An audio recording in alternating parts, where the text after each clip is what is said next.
दोस्तों, इस वीडियो में हम बात करेंगे आपसे एक महिला आईपीएस अधिकारी अनुकृति शर्मा के कुछ नवाचारी और सक्रिय प्रयासों की, जिनकी वजह से उन्होंने न केवल उत्तर प्रदेश के संभल जिले, जहां वो अपर पुलिस अधीक्षक के पद पर तैनात हैं, वहां की उन्होंने कानून व्यवस्था की स्थिति को न केवल संभाला बल्कि लोगों की दूसरी समस्याओं के समाधान में भी वो बेहतर भूमिका निभा रही हैं।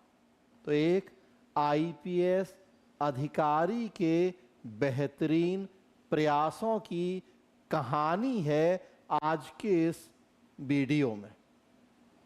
जब गांव-गांव लगी चौपाल तो समस्याओं ने बना ली दूरी।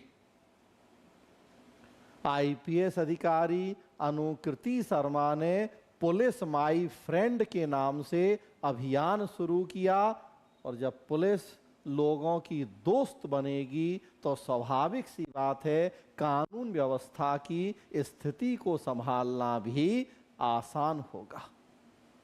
क्या है पूरी कहानी देखें। पुलिस अगर दोस्त बन जाए, गांव-गांव आकर न केवल समस्याएं सुनी जाएं बल्कि उनका समाधान भी किया जाए तो कितना अच्छा है।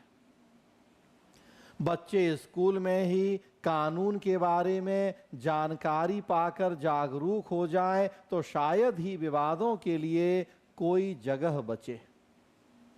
आज के ज़माने में जब लोग पुलिस पर भरोसा करना मुश्किल होता है, ऐसे में इस तरह की आदर्श स्थिति की कल्पना शायद नहीं की जा सकती, लेकिन उत्तर प्रदेश के संभल व बुलंदशहर जिले में इसे कर दिखाया है आईपीएस अधिकारी अनुकृति शर्मा ने। और देखिए कितनी यंग एज की अधिकारी हैं, 2020 बैच की आईपीएस हैं अनुकृति।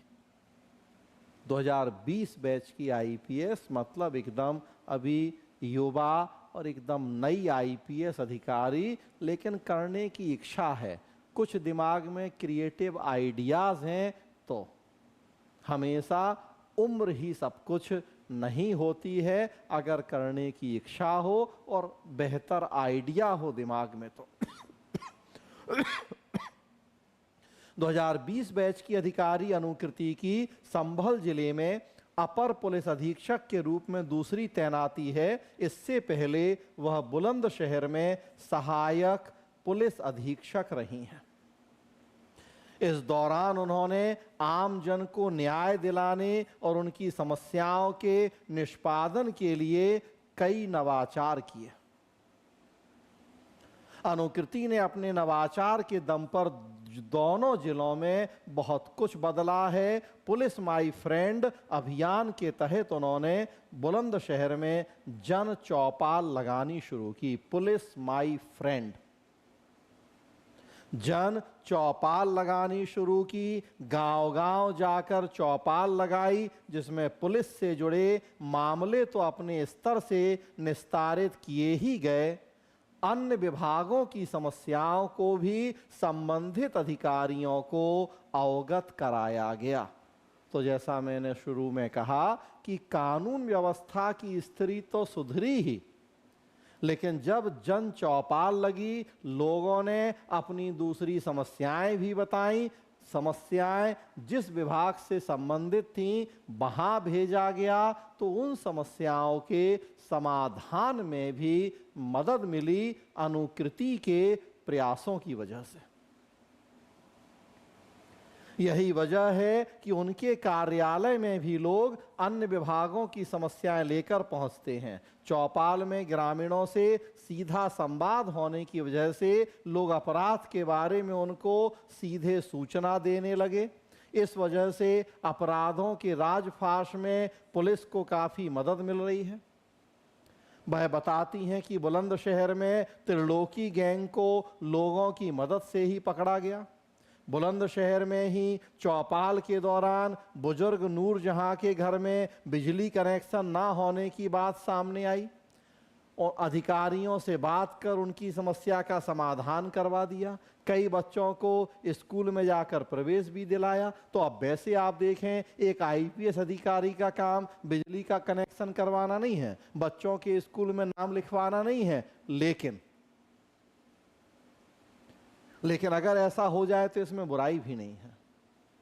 कानून के दायरे में रहते हुए ऐसा हो जाए, समस्या पता लगे, संबंधित विभाग तक वो समस्या भेज दी जाए और उस विभाग के द्वारा ही नियम के तहत ही वो काम हो जाए, तो सोने पे सुहागा।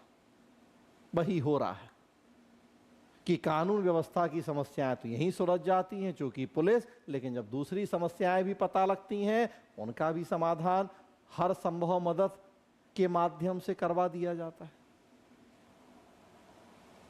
बुलंदशहर के लखावटी गांव में दो संप्रदाय के लोगों के बीच विवाद की स्थिति बन गई, तनावपूर्ण स्थिति थी। ऐसे में दोनों पक्षों से कई दौर की बातचीत की गई और दोनों पक्षों में समझौता हो गया। संभल के गन्नौर क्षेत्र में जमीन के विवाद अक्सर सामने आते हैं, गांव में जाकर लोगों को समझाया जाता है, अधिकांश विवाद सुलझ जाते हैं।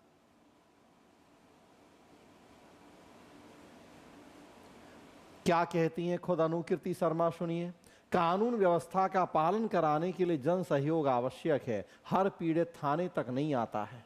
गांव में चौपाल लगाने से उनके बीच बैठकर उनकी पीड़ा आसानी से जानी जाती है, महिलाओं से सीधा संवाद होता है, तो गांव में अराजक तत्वों के बारे में भी जानकारी मिलती है।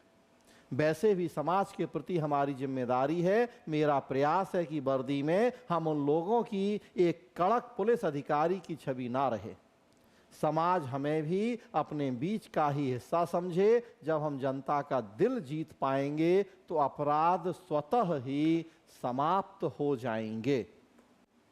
कम्युनिटी पुलिसिंग या सामुदायिक पुलिस की संकल्पना पिछले कई सालों से दुनिया के विभिन्न देशों में और हमारे देश में भी काफी लोकप्रिय हो रही है। सामुदायिक पुलिसिंग की संकल्पना यही है कि पुलिस बिना समुदाय के लोगों की भागीदारी के कानून व्यवस्था की स्थिति को बेहतर नहीं कर सकती। सोच है कि पुलिस वर्दीधारी जनता है और जनता गैर वर्दीधारी पुलिस, मतलब जनता और पुलिस में बस एक वर्दी का ही अंतर है। नो डाउट आम जनता के मन में पुलिस का डर होना चाहिए, लेकिन जो अपराधी तत्व हैं उनके मन में सब शिक्षित लोग क्यों डरें पुलिस से? जिन्होंने कुछ गलत नहीं किया, जो कुछ गलत करने का सोच नहीं रहे, उन्हें पुलिस से डरने की जरूरत नहीं है। वो तो पुलिस के सहयोगी बने, तभी पुलिस भी अपना काम बेहतर ढंग से कर पाएगी। हाँ, जो गलत काम वाले हैं, अपराधी टाइप के लोग हैं, उनके मन में डर होना चाहिए। तो सामुदायिक पुलिस जन भागीदारी के माध्यम से पुलिस के कामों को बेहतर बनाने की बात करती है। अनुकृति उसी मॉडल पर आगे बढ़ रही हैं। जन चौपाल के माध्यम से समस्याओं के समाधान का प्रयास हो रहा है और काफ़ी सफलता भी मिल रही है। तो आप इस केस स्टडी को शामिल करें। पुलिस के कामों में कम्युनिटी पुलिसिंग जैसी अवधारणाओं में या प्रशासन में जन भागीदारी जैसे टॉपिक्स